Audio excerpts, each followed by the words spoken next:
Hello friends, कैसे हैं आप सभी लोग।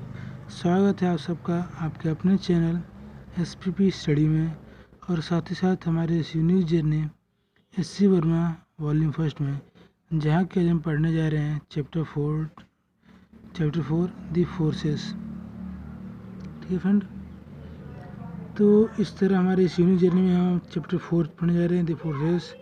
और सारे चैप्टर्स का मैंने एक प्लेलिस्ट बनाया है एससी और वॉल्यूम फर्स्ट, उसमें जाके इसका लिंक मैं डिस्क्रिप्शन में दे दूँगा। वहाँ पर जाके आप और सारे चैप्टर्स की वीडियो देख सकते हैं और आने वाले और सारे चैप्टर्स की वीडियो उस प्लेलिस्ट में आपको मिल जाएगी। तो फ्रेंड्स, बिना किसी देरी के शुरू करते हैं हमारा आज का न्यू चैप्टर दी फोर्सेस। तो फ्रेंड्स, जैसा कि चैप्टर का नाम है दी फोर्सेस, तो सबसे पहले हमारे मन में सवाल आता है कि फोर्स होता क्या है। ठीक, जो वर्ड फोर्स है वो होता क्या है। फोर्स क्या होता है, किसी बॉडी को पुश करना या फिर पुल करना ही फोर्स कहलाता है। टू पुश और pull any object is called force. किसी जो ऑब्जेक्ट को पुश या पुल करते हैं तो उस ऑब्जेक्ट पे हम फोर्स लगाते हैं, फोर्स एग्जर्ट करते हैं और उसी को हम फोर्स कहते हैं। ओके, पुश और पुल क्या होता है। मैंने सपोज ये बॉडी है, ठीक, और ये ऐप है, ठीक। अगर हम इस फोर्स लगा रहे थे तरफ, इससे फोर्स लगा के हम इसको अपने से दूर भेज रहे हैं। अगर हम इस बॉडी पे फोर्स लगा के इस बॉडी फोर्स लगा रहे हैं और इसको अपने से दूर भेज रहे हैं, तो हम इस बॉडी को पुश कर रहे हैं, ठीक। अगर हम इसी बॉडी को फोर्स लगा के अपनी तरफ खींच रहे हैं इस बॉडी को, तो हम पुल करेंगे उसको कहेंगे हम पुल कर रहे हैं इस बॉडी को, ठीक है। तो यहाँ तो मैंने बात की कि कोई एक आदमी इंसान उसने किसी बॉडी को पुल किया या फिर पुश किया, ठीक। तो क्या नॉन लिविंग ऑब्जेक्ट्स भी फोर्स एग्जर्ट करते हैं? हाँ, बिल्कुल। अब सब एग्जाम्पल, अगर आप खड़े हैं, ठीक, और खूब बहुत तेज़ हवाएं आ रही हैं, वाइंड, जब बहुत तेज़ हवाएं बहेंगी तो ये आप पे फोर्स एग्जर्ट करेंगे, मतलब कि आपको मूव करना चाहेंगे, तो हो गया फोर्स। अगर आपने एक रस्सी से एक ब्लॉक को बांध के टांग दिया, तो ये नॉन लिविंग थिंग्स, ये भी फोर्स एग्जर्ट कर रहा है, ठीक है। अब जब कोई दो ऑब्जेक्ट्स एक दूसरे पे, जब कोई बॉडी किसी बॉडी फोर्स एग्जर्ट करती है, तो जो दूसरी बॉडी होती है वो भी इस बॉडी पे फोर्स एग्जर्ट करती है। इट मीन्स कि जो ये ब्लॉक है इस स्ट्रिंग के फोर्स एग्जर्ट कर रहा है, ठीक, इसको स्ट्रेच कर रहा है, और स्ट्रिंग क्या कर रही है, इस बॉक्स पे फोर्स एग्जर्ट कर रही है, इसको होल्ड कर रही है, ठीक। अब ये वाइंड है, इस आदमी पे फोर्स एग्जर्ट कर रहा है, इसको मूव करना चाहता है, और जो आदमी है ये इस वाइंड पे फोर्स एग्जर्ट कर रहा है अपने मतलब रेस्ट में रहने के लिए, आप खड़े रहने के लिए, ठीक है। अगर आप एक कॉर्क के टुकड़े को वाटर में अगर डिप करते हैं, ठीक, पानी में, एक कॉर्क के टुकड़े को पानी में डालते हैं तो ऊपर आ जाता है,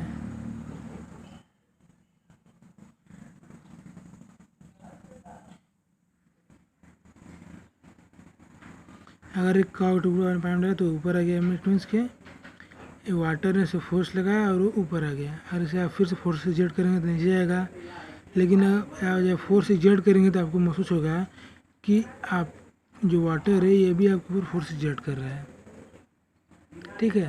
तो जब कोई भी ऑब्जेक्ट किसी दूसरे ऑब्जेक्ट को फोर्स, मतलब कि सपोज करके एक ऑब्जेक्ट ए है, अगर ऑब्जेक्ट बी पे फोर्स एग्जर्ट कर रहा है तो ऑब्जेक्ट बी भी ऑब्जेक्ट ए पे फोर्स एग्जर्ट करेगी, ठीक। और फोर्स का ऐसा यूनिट क्या होता है, SI unit of force is Newton. Force का साइन न्यूटन होता है, इसको सिंबल हम एन से डिनोट करते हैं। ठीक, अगर आप एक न्यूटन की डिफिनेशन चाहेंगे तो एक डिफिनेशन क्या होता है कि अगर एक बॉडी है, ये बॉडी, ठीक, इसका मास जो है 102 ग्राम है और इसको अर्थ के सरफेस नियर अर्थ सरफेस, एक बॉडी इसका मास 102 ग्राम है, उसको अर्थ नियर दिया सरफेस होल्ड करने में जितना फोर्स एग्जर्ट लगेगा उसे हम कहेंगे 1 न्यूटन। ठीक है, ये फोर्स का डिफिनेशन न्यूटन डिफिनेशन हो गया, फोर्स का साइन हो गया न्यूटन, और न्यूटन डिफिनेशन हो गया कि एक बॉडी को होल्ड करने में, एक बॉडी इसका मास 102 ग्राम है, उसको अर्थ के सरफेस होल्ड करने में जितना फोर्स एग्जर्ट होगा उसी को कहेंगे 1 न्यूटन। ठीक, अब एक और बात, एंड तो फ्रेंड्स फोर्स का जो डायमेंशन फॉर्मूला होता है वो mLT-2 होता है। हालांकि जो फोर्स है ये भी एक वेक्टर क्वांटिटी है। इट मीन्स कि अगर किसी एक पार्टिकल पे कई सारे पार्टिकल्स द्वारा फोर्स एग्जर्ट हो रहे हैं, ठीक, अगर एक पार्टिकल पे कई सारे पार्टिकल द्वारा फोर्स एग्जर्ट हो रहा है तब इन सबको लॉ ऑफ वेक्टर एडिशन से ऐड करके इन सबको फोर्स को अलग अलग लॉ ऑफ वेक्टर एडिशन से ऐड करके जो रिजल्टेंट फोर्स उसको फाइंड कर सकते हैं। ठीक, अब मैंने जो आपको एग्जाम्पल बताया, मतलब कि अगर एक ऑब्जेक्ट ए है वो बी पे फोर्स लगा रहा है तो जो बी भी है वो ए फोर्स लगा रही है। ठीक, तो ये जो फोर्स है ये कहीं ना कहीं Newton law of third law of motion की तरफ इशारा कर रहा है। हम देख लेते हैं Newton third law of motion क्या होता है। ठीक, अगर Newton third law of motion कहता है कि अगर एक बॉडी ए है जो exert a force of vector F on B, ठीक, अरे बॉडी ए एक दूसरे बॉडी बी पे वेक्टर एफ फोर्स एग्जर्ट कर रही है, तो जो body then B also exert a force of minus vector F on A. ठीक, तो ये Newton third law of motion है। इट मीन्स कि अगर एक बॉडी ए है तो बॉडी बी पे वेक्टर एफ फोर्स एग्जर्ट कर रही है, देन वो जो बॉडी बी है वो वही बॉडी ए पे minus vector F force exert कर रही है। मतलब कि एक्शन रिएक्शन, अगर बॉडी ए बी पे रिएक्शन कर रही है तो बॉडी बी भी उसके अगेंस्ट रिएक्शन दे रही है। ठीक, इसको हम एक्शन रिएक्शन फॉर्मूला भी कहते हैं या फिर simply Newton third law of motion भी कहते हैं। ठीक है, ये Newton third law of motion की अगर एक बॉडी ए है, बी फोर्स एग्जर्ट कर रही है वेक्टर एफ, तो बी भी बॉडी पे फोर्स एग्जर्ट करेगी, इक्वल फोर्स इन वही डायरेक्शन एग्जर्ट करेगी। ठीक है, तो हमने Newton third law of motion मैंने पढ़ लिया। अब हम पढ़ेंगे टाइप्स ऑफ फोर्सेस। फोर्स कितने प्रकार के होते हैं। हालांकि नेचर में बहुत सारे force different various types of force है, ठीक, लेकिन सबको सिर्फ 4 कैटेगरीज में डिवाइड किया गया है। 4 कैटेगरीज। अब वो 4 कैटेगरी कौन कौन सी है। सबसे पहला है ग्रेविटेशनल फोर्स। सबसे पहला जो कैटेगरी है वो ग्रेविटेशनल फोर्स की कैटेगरी है। दूसरा है इलेक्ट्रोमैग्नेटिक, ठीक। तीसरा है न्यूक्लियर फोर्स, ठीक है। और जो चौथा है वो है वीक फोर्स, ठीक। इस तरह हमको 4 फोर्सेस मिल गए, gravitational force, nuclear force, electromagnetic force and weak force, ठीक। अब हम एक एक करके इन सारे फोर्सेस के बारे में पढ़ेंगे। तो सबसे पहले हम पढ़ते हैं ग्रेविटेशनल फोर्स के बारे में। ग्रेविटेशनल फोर्स क्या होता है? ग्रेविटेशनल फोर्स होता है जब किसी दो बॉडी एक दूसरे को उनके मास के कारण अट्रैक्ट कर रही हैं। सपोज करिए एक बॉडी ए है, ये बॉडी ए है, इसका मास m1 है, और एक बॉडी बी है, इसका मास m2 है। ठीक, जब ये दोनों बॉडी एक दूसरे को उसके मास के कारण वर्चुअली अट्रैक्ट करेंगी तो उस अट्रैक्शन को हम कहेंगे, उस अट्रैक्शन में जो फोर्स लग रहा है उसको हम कहेंगे gravitational force.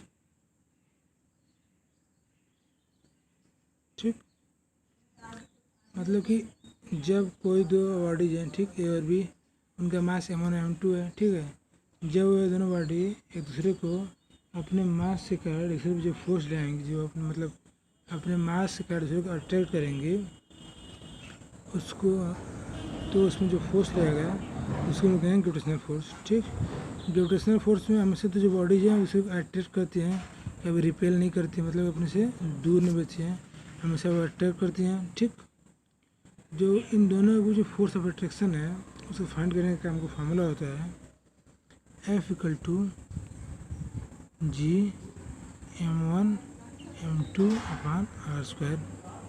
m1 mass of first object, m2 mass of subject object, r distance between the centre of the object, दोनों ऑब्जेक्ट के सेंटर के बीच में जो डिस्टेंस होती है उसको हम r से डिनोट करते हैं। ठीक, और g जो है वो है gravitational constant. G is gravitational constant. ठीक, G जो ग्रेविटेशनल कांस्टेंट है उसकी वैल्यू होती है G = 6.67 × 10⁻⁻11 न्यूटन स्क्वायर पर किलोग्राम स्क्वायर। ठीक, तो ये ग्रेविटेशनल फोर्स G जो है ग्रेविटेशनल कांस्टेंट है और इसकी वैल्यू होती है G = 6.67 × 10⁻11 न्यूटन स्क्वायर पर किलोग्राम स्क्वायर। ठीक, अब ग्रेविटेशनल फोर्स जो है, अगर कोई यहाँ पे मैंने बात की जो पॉइंट ऑब्जेक्ट्स थे, ठीक, हालांकि ग्रेविटेशनल फोर्स है वो पॉइंट ऑब्जेक्ट्स के रूप में लिया जाता है। ठीक, अब अगर सपोज करिए कि एक बॉडी है, दो बॉडीज हैं, एक दो, ठीक, इनमें सिर्फ 3 पार्टिकल्स हैं, 1 2 3, इसमें है 4 5 6। ठीक, तो अब इन दोनों के बीच में ग्रेविटेशनल फोर्स ऑफ अट्रैक्शन को फाइंड करना है। ठीक, तो जो इस बॉडी का ईच पार्टिकल है उस बॉडी का ईच पार्टिकल फोर्स अट्रैक्ट करेगा, मतलब कि 1 जो है 4 पे फोर्स अट्रैक्ट करेगा, 1 5 पे फोर्स अट्रैक्ट करेगा और 1 6 पे फोर्स अट्रैक्ट करेगा। उसी तरह 2 जो है 4 पे फोर्स अट्रैक्ट करेगा, 2 5 पे फोर्स अट्रैक्ट करेगा और 2 6 से फोर्स अट्रैक्ट करेगा। ठीक, 3 जो है वो 3 भी 4 पे फोर्स ऑफ अट्रैक्शन करेगा, 3 5 पे भी फोर्स ऑफ अट्रैक्शन करेगा और 3 6 से भी फोर्स ऑफ अट्रैक्शन करेगा। इट मीन्स कि ये each particle force of attraction कर रहा है। ठीक, तो अगर हमें रिजल्टेंट फोर्स फाइंड करना है तो हम क्या करेंगे, हम इन सबका इंडिपेंडेंटली जितना फोर्स अट्रैक्ट करें उसे निकाल लेंगे और फिर उसको वेक्टर लॉ ऑफ एडिशन से ऐड कर देंगे, लॉ ऑफ वेक्टर एडिशन से ऐड कर देंगे। ठीक, तो जो फोर्सेस हैं वो क्या आएंगे, F14 F15 F16 F24 F25 F26 F34 F35 F36। ठीक, तो इन सारे फोर्सेस को फाइंड करने के बाद इन सबको हम वेक्टर लॉ ऑफ एडिशन के रूल से ऐड कर देंगे या फिर हम इनका सम कर देंगे, तो हमको नेट फोर्स एक पार्टिकल द्वारा एक ऑब्जेक्ट दूसरा ऑब्जेक्ट कितना फोर्स लगा रहा है वो फाइंड कर सकते हैं। ठीक, अब अगर एक यहाँ पे हमने एक पार्टिकल्स की बात की है, ठीक है, अब सपोज करिए कि 2 स्फेरिकल बॉडीज हैं, स्फेरिकल बॉडीज, ठीक। इनका मास m1 m2 है, ठीक है, ये तो कंफर्म है, ठीक। लेकिन अगर हमको जो बीच की डिस्टेंस है वो हम कहाँ से लेंगे, क्या हम यहाँ से लेंगे या फिर ये डिस्टेंस लेंगे या फिर ये डिस्टेंस लेंगे, ठीक। तो जो हमको इनका जो r निकालना है वो हम इन दोनों पार्टिकल के सेंटर के बीच की डिस्टेंस को, इन दोनों पार्टिकल सेंटर के बीच की डिस्टेंस जो होता है उसको हम r मान लेंगे, ठीक। और उसके बेस पे हम डिस्टेंस फोटो फ्रैक्शन से फाइंड कर लेंगे, जो कि आएगा F=G m1 m2 अपन r², ठीक। तो ग्रेविटेशनल फोर्स के लिए हम किसी भी दो स्फेरिकल बॉडीज़ के सेंटर को सपोज करें कि वो पॉइंट मास है, जो कि जो पॉइंट मास उनका टोटल मास है वो उनके सेंटर पे एग्जिट कर रहा है, मतलब सेंटर ऑफ मास उनका उनके सेंटर पे है, और उसके बीच जो डिस्टेंस है उसको हम r मान लेंगे और फिर उसका ग्रेविटेशनल फोर्स फाइंड कर लेंगे, ठीक। अब gravitational forces on small bodies by earth के द्वारा स्मॉल बॉडीज पे ग्रेविटेशनल फोर्स क्या होगा, ठीक। तो सबसे पहले होते हैं जो अर्थ किसी ऑब्जेक्ट पे फोर्स लगाते हैं उसको हम कहते क्या हैं, ठीक। The force of attraction exerted by earth on other objects is called gravity। मतलब अर्थ द्वारा किसी भी ऑब्जेक्ट को जो फोर्स लगाया जा रहा है उसको हम कहते हैं ग्रेविटी, ठीक। अब कंसिडर करते हैं, मान लो सपोज करते हैं अर्थ की जो मास है, अर्थ का मास m है, रेडियस r है, ठीक। मास जो वो 6 × 10⁻24 kg है और रेडियस 6400 किलोमीटर है, ठीक, जो कि बहुत ज़्यादा बड़ा है। हर एक हम ऑब्जेक्ट छोटा ऑब्जेक्ट लेते हैं जिसका मास स्मॉल m है, ठीक। तो अर्थ के मास कंपेयर इसका मास जो है बहुत छोटा होगा। अगर इन दोनों के बीच हम फोर्स ऑफ अट्रैक्शन निकालेंगे तो इक्वल हो जाएगा capital G capital M small m अपान कैपिटल R का स्क्वायर, ठीक है। तो अब हमें किसी ऑब्जेक्ट का ग्रेविटेशनल फोर्स, किसी भी ऑब्जेक्ट ग्रेविटेशनल फोर्स लग रहा है किसी भी ऑब्जेक्ट पे ये अर्थ द्वारा जो ग्रेविटेशनल फोर्स लग रहा है उसको फाइंड करने के लिए हमको इतना करना पड़ेगा, ठीक। या फिर सिंपली हम कह सकते हैं कि जो G कैपिटल M अपन r² है, G कैपिटल r², इसको हम कांस्टेंट मान लें, ठीक, क्योंकि इन सब की वैल्यू चेंज होने वाली है, कांस्टेंट वैल्यू है, ठीक। तो सपोज करते हैं कि हम G m r² को डिवाइड करते हैं बाय वैल्यू स्मॉल g, ठीक। और जो इसकी वैल्यू आती है वो आती है 9.8 मीटर पर सेकेंड स्क्वायर, ठीक। सिम्प्लिसिटी के लिए हम इसको 10 मीटर पर सेकेंड स्क्वायर भी ले सकते हैं, ठीक है। तो अब अगर हमें किसी स्मॉल ऑब्जेक्ट जिसका मास स्मॉल m है उस पर लगने वाला उस पर अर्थ है जो ग्रेविटेशनल फोर्स लगेगा उसको फाइंड करें तो हम कर लिख सकते हैं F=mg mass of small object into G, G की होती है 9.8 मीटर पर सेकेंड स्क्वायर होती है, ठीक है। तो सिंपल सा हो गया, अर्थ के द्वारा किसी भी ऑब्जेक्ट पे जो ग्रेविटेशनल फोर्स होगा वो क्या होगा। तो इस तरह हमने ग्रेविटेशनल फोर्स पढ़ लिया। अब हम पढ़ेंगे इलेक्ट्रोमैग्नेटिक फोर्स के बाद क्या होता है। तो फ्रेंड्स अब हम पढ़ेंगे इलेक्ट्रोमैग्नेटिक फोर्स, या फिर आप इसे कह सकते हैं EMF मतलब इलेक्ट्रोमैग्नेटिक फोर्स। अब इलेक्ट्रोमैग्नेटिक फोर्स कहते हैं, ठीक। जैसे कि मैंने पढ़ा था ग्रेविटेशनल फोर्स की, ग्रेविटेशनल फोर्स होता है वो बॉडी के मासेस द्वारा लगता है, अट्रैक्ट करते हैं। उसी तरह जो इलेक्ट्रोमैग्नेटिक फोर्स होता है वो पार्टिकल्स के चार्ज के द्वारा होता है, ठीक। सपोज करते हैं दो पार्टिकल हैं, ये एक पार्टिकल से चार्ज है Q1, एक पार्टिकल से चार्ज है Q2, ठीक। इन दोनों का जो बीच डिस्टेंस है वो है r, ठीक। अगर दोनों particle with respect to observer rest में है, ठीक। अगर दोनों पार्टिकल्स एक ऑब्जर्वर के एक रिस्पेक्ट टू ऑब्जर्वर रेस्ट में है, ठीक, और उनके चार्ज Q1 Q2 इन डिस्टेंस आ रहे हैं, तो इन दोनों द्वारा, इन पार्टिकल्स द्वारा एक दूसरे पर जो EMF लगेगा, इन दोनों में जो फोर्स लग रहा है वो होगा F equal to K Q1 Q2 upon R²। Simple, जैसे ग्रेविटेशनल फोर्स है उसी तरह ये इलेक्ट्रोमैग्नेटिक फोर्स भी है।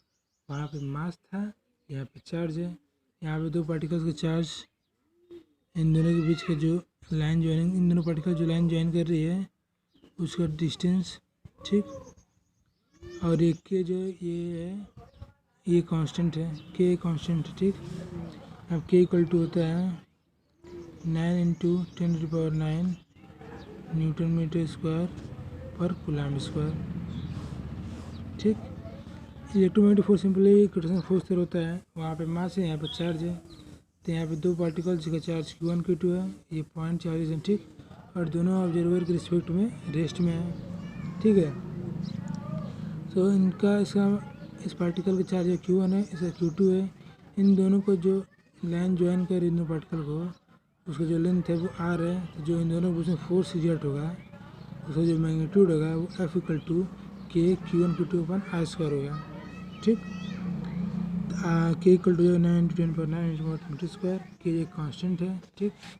आल्सो K इक्वल टू होता है 1/4 πε0, ठीक। तो F इक्वल टू हो जाएगा 1/4 πε0 Q1 Q2 अपॉन R², ठीक। तो ये जो फार्मूला एक इलेक्ट्रोमैग्नेटिक फोर्स का स्टैंडर्ड फार्मूला है, ठीक, जहाँ पे जो ε0 की वैल्यू होती है, ε0 भी कांस्टेंट, उसकी वैल्यू होती है 8.85419 इंटू 10⁻⁻12 कूलम्ब स्क्वायर पर न्यूटन मीटर स्क्वायर, ठीक। तो हम के इक्वल टू से के वैल्यू रखेंगे और फिर अगर पाई वैल्यू रखते हैं और फिर सॉल्व करते हैं तो हमको एप्सिलॉन की वैल्यू मिल जाएगी 8.85419 इंटू 10⁻12 कूलम्ब स्क्वायर पर न्यूटन मीटर स्क्वायर, ठीक। और जो ये फोर्स है इसको हम, इस फोर्स को हम कूलम्ब फोर्स भी करते हैं, कूलम्ब फोर्स भी कहते हैं इस फोर्स को हम, ठीक। इलेक्ट्रोमैग्नेटिक फोर्स को हम कूलम्ब फोर्स कहते हैं, ठीक। ये सिर्फ दो पार्टिकल्स के बीच में लगता है अगर, ठीक है। हालांकि इसी में बताया था जो ग्रेविटेशनल फोर्स होता है वो सिर्फ अट्रैक्टिव फोर्स होता है, लेकिन जो EMF होता है, इलेक्ट्रोमैग्नेटिक फोर्स होता है, या फिर जो कूलम्ब फोर्स होता है वो अट्रैक्टिव और रिपल्सिव दोनों होता है, ठीक। मीन्स कि अगर Q1 पॉजिटिव है और चार्ज Q2 पॉजिटिव है तो इन दोनों के बीच रिपल्सन होगा, ठीक। और Q1 नेगेटिव है, अगर Q1 नेगेटिव है और Q2 भी नेगेटिव है, ठीक, तो फिर इन दोनों के बीच रिपल्सन लगेगा, ठीक है। तो अगर दोनों पॉजिटिव है या फिर दोनों नेगेटिव हैं तो उन दोनों के बीच में रिपल्सिव होगा, ठीक। अगर एक पॉजिटिव है और एक नेगेटिव है तो दोनों के बीच में अट्रैक्शन फोर्स लगेगा, ठीक। तो इससे हम प्रूफ होता है कि इलेक्ट्रोमैग्नेटिक फोर्स जो होता है इसमें रिपल्सन और अट्रैक्शन दोनों लगता है। अगर दोनों पार्टिकल्स पॉजिटिव हैं या फिर दोनों पार्टिकल्स नेगेटिव हैं तो इन दोनों के बीच में रिपल्सन लगेगा, और दोनों अगर एक पॉजिटिव एक नेगेटिव है तो उन दोनों के बीच में अट्रैक्शन होगा, ठीक। अब जो इलेक्ट्रोमैग्नेटिक फोर्स है ये हमारे डेली यूज़ में बहुत ही लगता है, मतलब कि हमारे डेली यूज़ में भी बहुत एक्सपीरियंस कर सकते हैं, ठीक। अब उससे कुछ एग्जांपल्स देख लेते हैं। सबसे पहला एग्जांपल है ये first, forces between two surface in contact. जब किसी दो ऑब्जेक्ट्स के दोनों सरफेस एक दूसरे कांटेक्ट में होंगे तो उनके बीच भी फोर्स जो एग्जर्ट होगा वो EMF फोर्स होगा, ठीक। जिसके मान सपोज करिए कि एक टेबल है, इस पर हमने एक ब्लॉक रखा हुआ है, कोई भी ब्लॉक रखे, ये टेबल है और प्लस हमने कोई ब्लॉक रखा है, ठीक। तो जो ये कंटेक्ट फोर्स है, ये फोर्स ऑफ कंटेक्ट है, ठीक। तो ब्लॉक द्वारा जो इस टेबल पे जो फोर्स लगाया गया है वो इसके परपेंडिकुलर रहेगा एफ, ठीक। और टेबल ब्लॉक पे एक इक्वल फोर्स लगाया गया है अपवर्ड डायरेक्शन में एफ। इट मीन्स कि जो टेबल है वो ब्लॉक पे फोर्स लगा रहा है अपने से इसको दूर भेजने के लिए, आगे भेजने के लिए, और ब्लॉक भी टेबल फोर्स लगा रही है इसको अपने से दूर भेजने के लिए, ठीक। ये दोनों है एक दूसरे को परपेंडिकुलरली फोर्स एग्जर्ट करेंगे, ठीक है। तो ये है surface force between two surface contact. अगर दो ऑब्जेक्ट दो बॉडीज के सरफेस एक दूसरे कॉन्टैक्ट में हैं तो दोनों एक दूसरे पे म्यूचुअली परपेंडिकुलर फोर्सेस लगाएंगे इन अपोजिट डायरेक्शंस, ठीक है। साथ साथ जो सरफेस है इस सरफेस के पैरेलल एक और फोर्स लग रहा है, इसको हम स्मॉल एफ से डिनोट करते हैं, और ये फोर्स होता है फ्रिक्शन।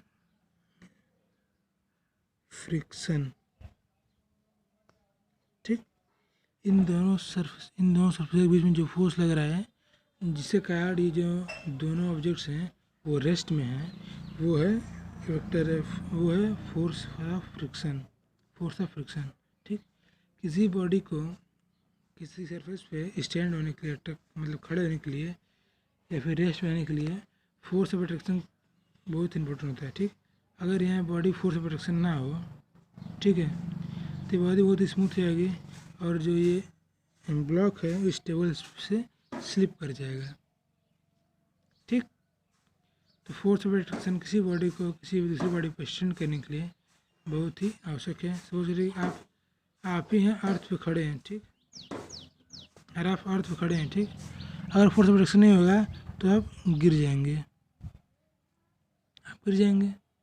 अगर फोर्स ऑफ अट्रैक्शन रहा तब खड़े हैं।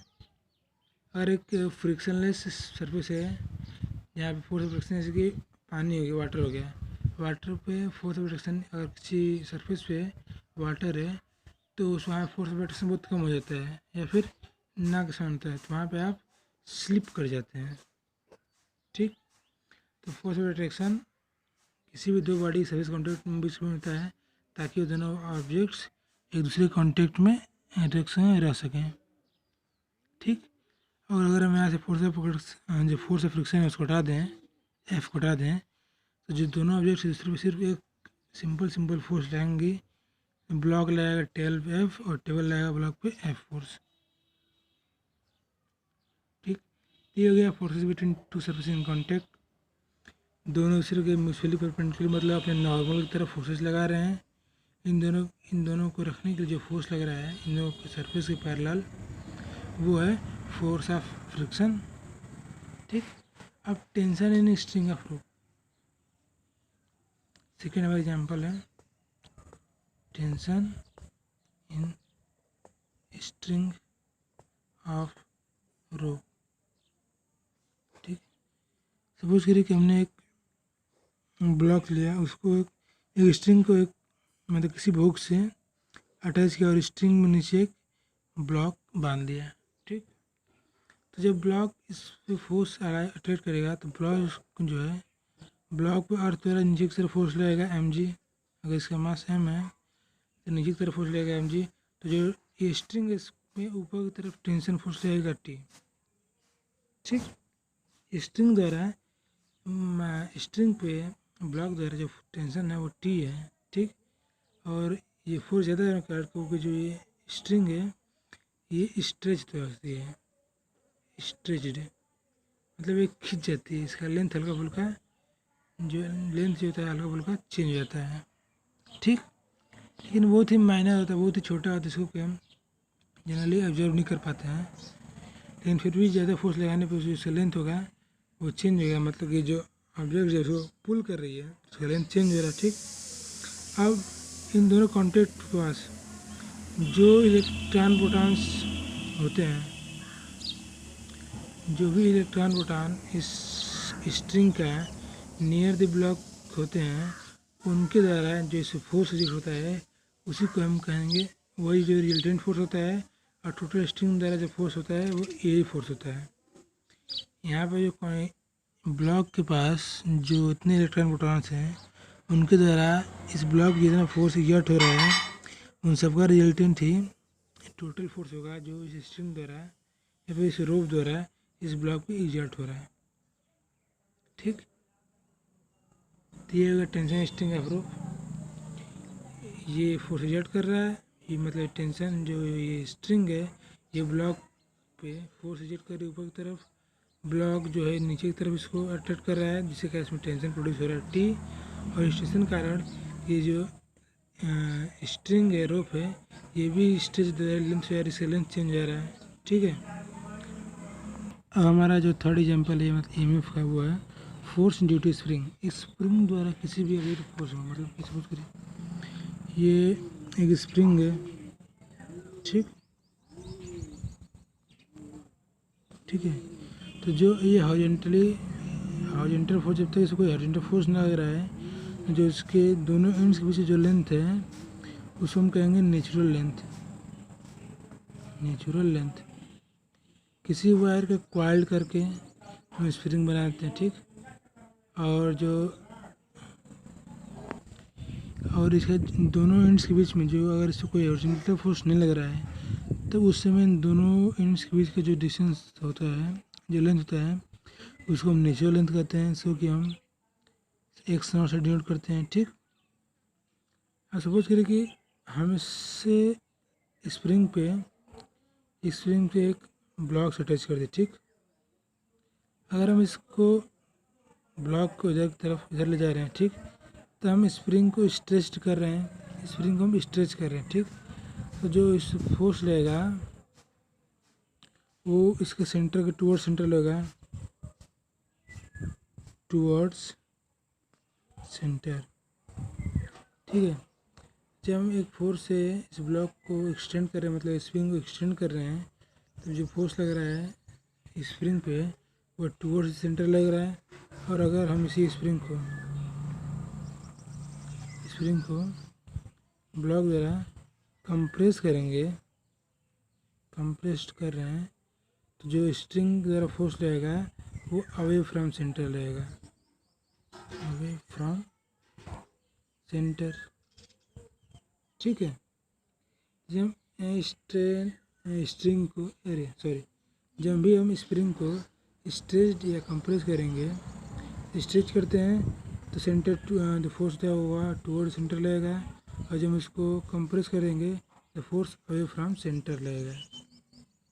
ठीक, अगर जो कंप्रेशन है या फिर एक्सटेंशन है वो स्मॉल हो, कंप्रेशन एक्सपेंशन स्मॉल होगा तो जो फोर्स होगा, फोर्स एक्टिव बाय स्प्रिंग वो प्रोपोर्शनल टू होगा change in length. Force exerted by spring is proportional to change in length। It means and कि अगर जो स्प्रिंग पे किसी स्प्रिंग कंप्रेस की जा रही है या फिर एक्सटेंड की जा रही है वो बहुत लार्ज नहीं है, छोटा ही है, तो जो इसी स्प्रिंग द्वारा जो फोर्स एक्सर्टेड होगा वो चेंज इन लेंथ के डायरेक्टली प्रोपोर्शनल होगा। ठीक, और सपोज करते हैं कि जो उसका नेचुरल लेंथ है वो एक्स नॉट है। ठीक, और स्ट्रेच या फिर कंप्रेस के बाद जो लेंथ है या फिर उसको हम सिर्फ लेंथ कहते हैं। ठीक, उससे स्प्रिंग को स्ट्रेच या फिर कंप्रेस करने में जो लेंथ है वो है एक्स है। ठीक, according to this rule force exerted by spring directly proportional to change in length. It means जो स्प्रिंग द्वारा फोर्स एक्सर्ट हो रहा है vector F direct proportional to होगा एक्स माइनस एक्स नॉट के। ठीक, तो फिजिकल टू हो जाएगा K x minus x not equal to हो जाएगा के डेल्टा एक्स। यहाँ पे जो के है ये प्रोपोर्शनलिटी कांस्टेंट है, इसको हम स्प्रिंग कांस्टेंट भी कहते हैं, कोई के को हम स्प्रिंग कांस्टेंट भी कहते हैं। ठीक, spring constant it means force per unit extension और compression, force per unit extension और कंप्रेशन या कंप्रेस्ड करने में समय, ठीक। तो के स्प्रिंग कांस्टेंट है, एफ इक्वल टू हो गया K mod of X minus x not equal to K delta x, ठीक। तो जब हम किसी भी स्प्रिंग को कंप्रेस करते हैं फिर स्ट्रेच करते हैं, तो जो अगर स्ट्रेचिंग या फिर कंप्रेस लार्ज नहीं है तो जो फोर्स यूनिट पर स्प्रिंग है वो डायरेक्टली प्रोपोर्शनल हो जाएगा चेंज इन लेंथ के, और चेंज इन लेंथ होता है x minus x nought, F equal to हो जाएगा K x minus x not equal to F equal to K delta x, ठीक। तो ये हो गया force due to spring. Spring द्वारा किसी भी स्प्रिंग द्वारा जो फोर्स एग्जर्टेड हो रहे हैं उसके हमने यहाँ पे फाइंड कर लिया है F equal to K delta x, ठीक। इससे हमने EMF प्रूव कर लिया। अब हम चलेंगे अपने थर्ड फोर्स की तरफ जो कि है न्यूक्लियर फोर्स। हाँ, नेक्स्ट टॉपिक है न्यूक्लियर फोर्सेस। अब न्यूक्लियर फोर्स क्या होता है, अब हम बात करेंगे न्यूक्लियर फोर्स के बारे में। न्यूक्लियर फोर्स होता क्या है, ठीक।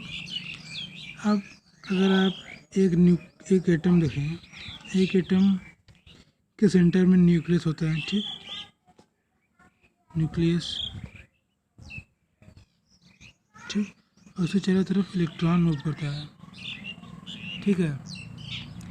तो जो न्यूक्लियस वॉल्यूम होता है, वॉल्यूम ऑफ न्यूक्लियस जो होता है वो 10⁻⁴ मीटर क्यूब होता है, और जो वॉल्यूम ऑफ एटम होता है, वॉल्यूम ऑफ एटम होता है वो 10⁻⁻23 मीटर क्यूब।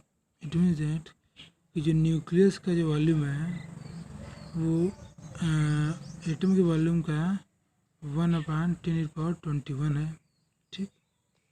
न्यूक्लियस का वॉल्यूम एटम के वॉल्यूम का 1/10⁻20 है, लेकिन फिर भी जो न्यूक्लियस है वो about 99.98% of mass of atom.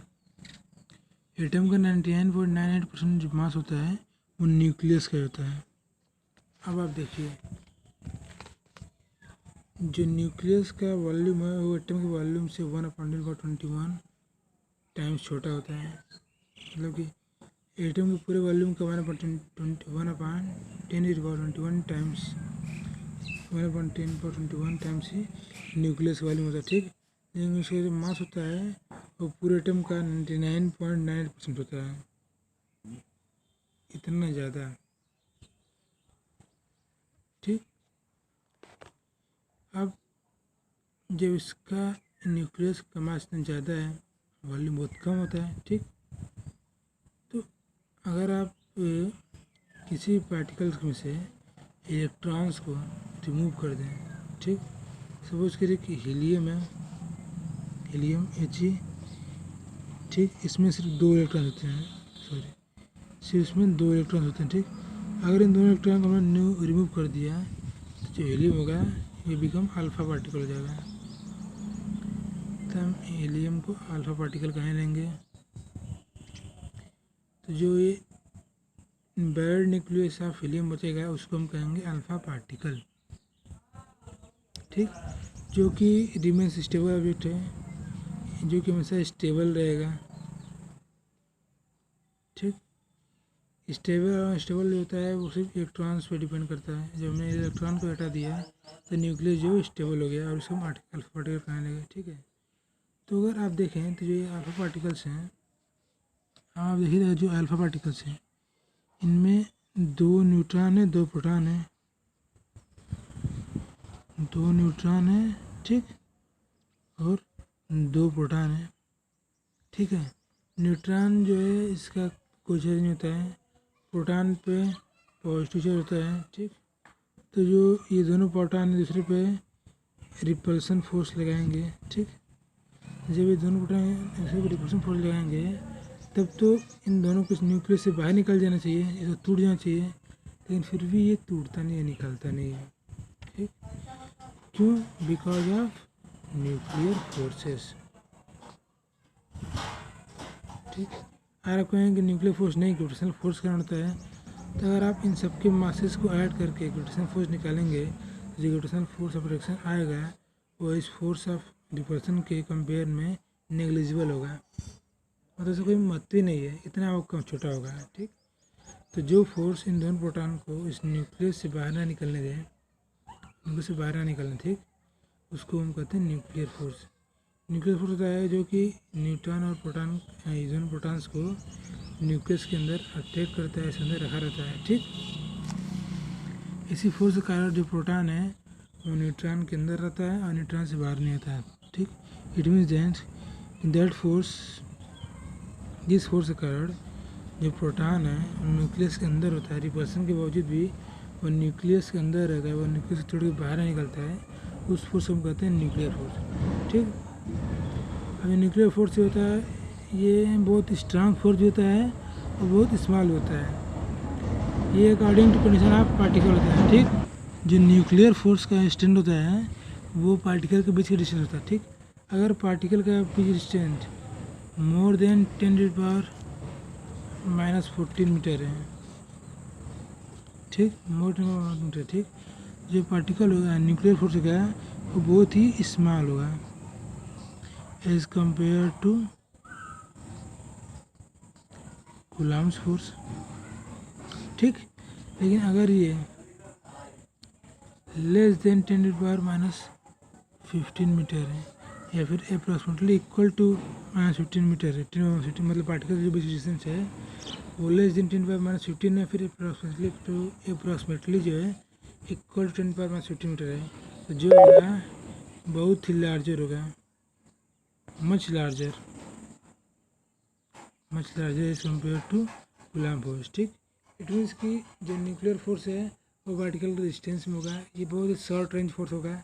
ठीक है, अगर ये बहुत शॉर्ट रेंज में है तो ये फोर्स बहुत ही लार्जर, बहुत ही हाई होगा, और इसे जब रेंज बढ़ा देंगे तो ये फोर्स बहुत ही स्मॉल हो जाएगा, बहुत ही नेग्लिजिबल हो जाएगा। ठीक है, तो ये हो गया न्यूक्लियर फोर्स। न्यूक्लियर फोर्स वो हो गया जो प्रोटॉन्स को न्यूक्लियस में के अंदर रखता है, उसको न्यूक्लियस से बाहर नहीं जाने देता है, उस फोर्स को हम कहते हैं न्यूक्लियर फोर्स। ठीक, हम आप चलेंगे लास्ट फोर्स को पढ़ने जो कि है वीक फोर्स। हम बात करेंगे वीक फोर्स के बारे में। वीक फोर्स क्या होता है? ठीक, तो ऐसे क्या जानते हैं कि अगर एक एटम है तो इसमें न्यूट्रॉन, प्रोटॉन, इलेक्ट्रॉन सभी मौजूद होंगे। न्यूट्रॉन प्रोटॉन न्यूक्लियस में होंगे, इलेक्ट्रॉन उन सबके आउटर सरफेस में होगा। ठीक, तो क्या आप जानते हैं कि जो न्यूट्रॉन होता है वो न्यूट्रॉन जो होता है खुद को इटसेल्फ चेंज टू प्रोटॉन हो जाएगा। न्यूट्रॉन खुद को प्रोटॉन में चेंज कर सकता है। ठीक, और फिर प्रोटॉन उससे इलेक्ट्रॉन को इमिट कर सकता है, इमिट इलेक्ट्रॉन। ठीक, इट मीन्स जो न्यूट्रॉन है वो खुद को अपने आप को प्रोटॉन में चेंज कर सकता है और फिर उससे एक इलेक्ट्रॉन इमिट कर सकता है। साथ ही साथ एक और पार्टिकल इमिट करता है, इसको कि हम एंटी न्यूट्रिनो कहते हैं। एंटी न्यूट्रिनो कहते हैं। ठीक, मतलब कि जब इलेक्ट्रॉन प्रोटॉन न्यूट्रॉन का रिएक्शन होता है, ठीक, तो जो न्यूट्रॉन होता है वो खुद को प्रोटॉन में चेंज कर सकता है और साथ ही साथ उसमें से एक इलेक्ट्रॉन इमिट कर सकता है और एक एंटी न्यूट्रिनो भी इमिट करता है। ठीक, जिसको हम कहते हैं minus beta decay, minus beta minus decay. ठीक, लेकिन कभी ये मत सोचना कि जो प्रोटॉन, न्यूट्रॉन, इलेक्ट्रॉन है इन सबसे मिलकर इलेक्ट्रॉन बना है। Neutron can produce proton, emit electron and anti-neutrino। ठीक, but it is not made up of proton, electron and anti neutrino. ठीक, न्यूट्रॉन जब कोई रिएक्शन होता है इलेक्ट्रॉन प्रोटॉन न्यूट्रॉन का, तो न्यूट्रॉन प्रोटॉन में चेंज होता है। ठीक, और उससे इलेक्ट्रॉन और एंटी न्यूट्रिनो इमिट करता है। लेकिन हम इसे ये नहीं कह सकते हैं कि जो प्रोटॉन, इलेक्ट्रॉन और एंटी न्यूट्रिनो से मिल के न्यूट्रॉन बना है। ठीक, तो जब हम इसको कह सकते हैं कि जो ये प्रोटॉन, इलेक्ट्रॉन, न्यूट्रॉन से मिलकर न्यूट्रॉन नहीं बना हुआ है। ठीक, तो हम ये कभी नहीं कह सकते हैं कि जो न्यूट्रॉन है वो प्रोटॉन, इलेक्ट्रॉन और एंटी न्यूट्रिनो से मिलकर बना है। ठीक, अब एक और बात बताता हूँ आपको। जो प्रोटॉन होता है, proton also change to neutron, also neutron में चेंज हो सकता है और इमिट पॉजिट्रॉन। ठीक, मतलब कि जब प्रोटॉन, न्यूट्रॉन, इलेक्ट्रॉन का रिएक्शन होगा तो प्रोटॉन भी न्यूट्रॉन में चेंज हो सकता है और पॉजिट्रॉन को इमिट कर सकता है। ठीक, और इसको हम कहते हैं प्लस बीटा डीके। जब न्यूट्रॉन प्रोटॉन में चेंज हो रहा है, इलेक्ट्रॉन और एंटी न्यूट्रॉन इमिट कर रहा है, तो उसको कहते हैं माइनस बीटा डीके। ठीक, और जब न्यूट्रॉन चेंज हो रहा है प्रोटॉन, इलेक्ट्रॉन और एंटी न्यूट्रॉन में, तो उसको बोल रहे हैं माइनस बीटा डीके। और जब प्रोटॉन चेंज हो रहा है न्यूट्रॉन में और पॉजिट्रॉन इमिट कर रहा है, तो उसको हम कहेंगे प्लस पॉजिटिव बीटा डीके। ठीक, तो जो ये सब प्रोसेस हो रहा है, ये सब किसी फोर्स का, इसका रिस्पॉन्सिबल जो फोर्स है। ठीक, लेकिन वो ना तो इलेक्ट्रोमैग्नेटिक फोर्स है, ना तो न्यूक्लियर फोर्स है, ना तो ग्रेविटेशनल फोर्स है। वो एक स्पेशल टाइप ऑफ फोर्स है जिसको हम कहते हैं वीक फोर्स, जिसको नाम दिया गया है वीक फोर्सेस। वीक फोर्सेस होते हैं जिसके कारणवश प्रोटॉन न्यूट्रॉन में चेंज होता है, फिर न्यूट्रॉन प्रोटॉन में चेंज होता है। ठीक, हाँ, साथ ही साथ जो वीक फोर्स होता है बहुत ही स्मॉल फोर्स होता है और इसका जो साइज होता है वो बहुत ही स्मॉल होता है। प्रोटॉन के साइज से भी स्मॉल होता है इन फोर्सेस का रेंज। इस फोर्स का जो रेंज है वो less than size of proton, proton के साइज से भी छोटा होता है। ठीक, तो इससे हमने 4 फोर्स पढ़ लिया, gravitational force, electromagnetic force, nuclear force और अब ये वीक फोर्स। तब मैंने चारों फोर्स पढ़ लिया। हम इस चैप्टर का लास्ट टॉपिक पढ़ेंगे, scope of classical physics. Classical physics का स्कोप क्या है? ठीक है, scope of classical physics. Classical physics का सबसे पहले हम जानते हैं क्लासिकल फिजिक्स होता क्या है। ठीक, तो जो न्यूटन लॉ ऑफ मोशन हो गया, ठीक, या फिर न्यूटन लॉ ऑफ ग्रेविटेशन हो गया, ठीक है, मैक्सवेल इलेक्ट्रोमैग्नेटिक्स हो गया, लॉरेंट्ज फोर्स हो गया, ये सारे जो फिजिक्स के लॉस हैं, प्रिंसिपल्स हैं, इन सबको हम कहते हैं क्लासिकल फिजिक्स।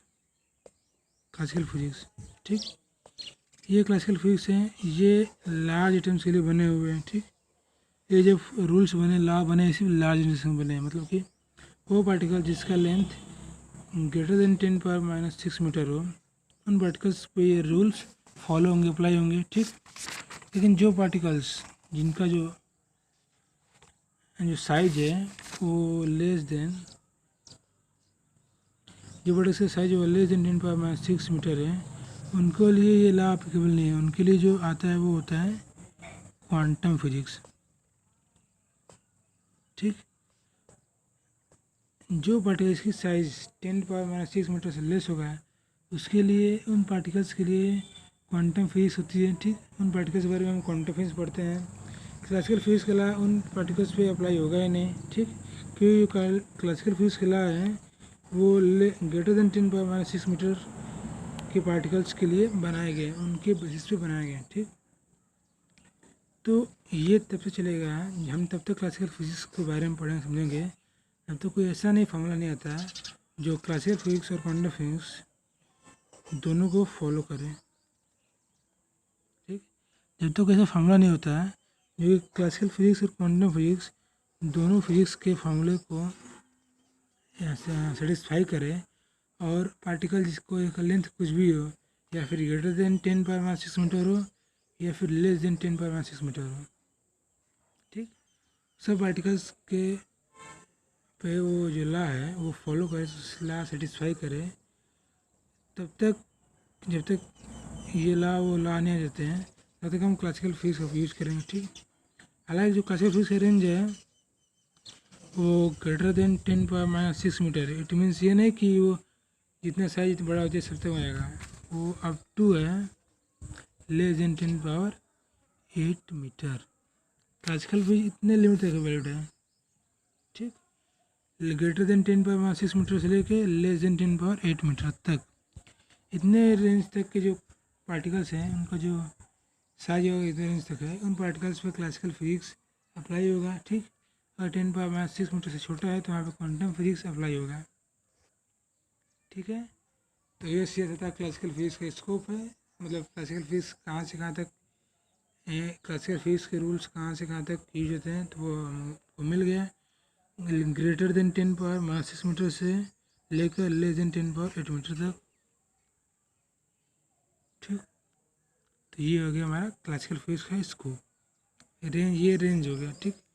इस रेंज तक क्लासिकल फिजिक्स सेटिस्फाई करती है, इसके लॉ जो प्रिंसिपल है वो फॉलो करते हैं, ठीक। तो फ्रेंड्स इस तरह हमारा चैप्टर द फोर्सेस ख़त्म हुआ, द एंड, ठीक। हम मिलते हैं नेक्स्ट वीडियो में। अगर आपको वीडियो पसंद आया तो लाइक करिए, चैनल को सब्सक्राइब करिए, और हाँ, अगर आपको कोई डाउट्स है तो आप नीचे कमेंट सेक्शन में डाउट्स मुझसे पूछ सकते हैं, मैं सबके डाउट्स क्लियर कर दूंगा, ठीक फ्रेंड्स। तो के लिए टाटा बाय बाय, मिलते हैं नेक्स्ट वीडियो में।